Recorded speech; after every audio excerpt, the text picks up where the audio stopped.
Rosh Hashanah, et il a dit, moi maintenant, et voilà, devant Rabbi Nachman et tout, je m'engage, je fume plus, j'arrête de fumer.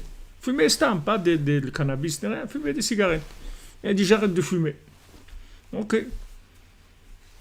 Maintenant, il part de Ouman, Rosh Hashanah, on a fini la fête et tout, et les trucs, on a dansé, on a bu la vodka, la nisette, tout ce que tu veux. Bon, il rentre chez lui.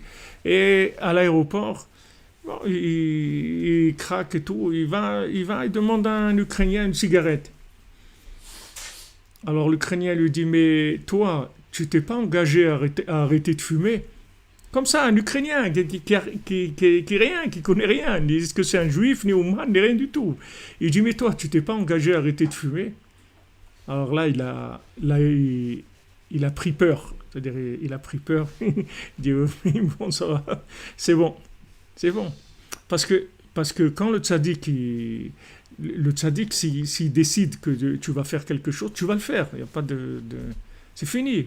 C'est-à-dire, du moment où tu t'es mis sous sa tutelle, il te laisse une marge de manœuvre. Tu as une marge de manœuvre, tu as libre arbitre dans beaucoup de domaines. Mais quand tu t'approches dans des zones, que ces zones-là, il a décidé que tu vas sortir de là, alors tu vas vraiment sortir de là, c'est terminé.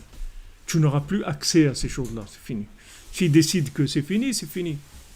Donc en fait, c'est la seule clé véritable de réussite qu'il y a dans ce monde. Il n'y a pas d'autre clé. C'est-à-dire celui qui s'est pas attaché à Moshe Rabbeinu, il a pas il se lance c'est-à-dire il est en freelance dans la vie, mais il n'a aucune garantie de ce qui va se passer dans sa vie. Il n'a aucune garantie. Et même s'il fait exactement la même chose que quelqu'un d'autre qui est sous la tutelle de Moshe Rabbeinu, il ne pourra pas du tout arriver au même niveau que celui qui est sous la tutelle du tzaddik. Parce que celui qui est sur la tutelle du tzaddik, c'est automatiquement inclus dans l'infini, avec l'action. C'est-à-dire, c'est pas une action stam, c'est pas une action simple, ce qu'il fait.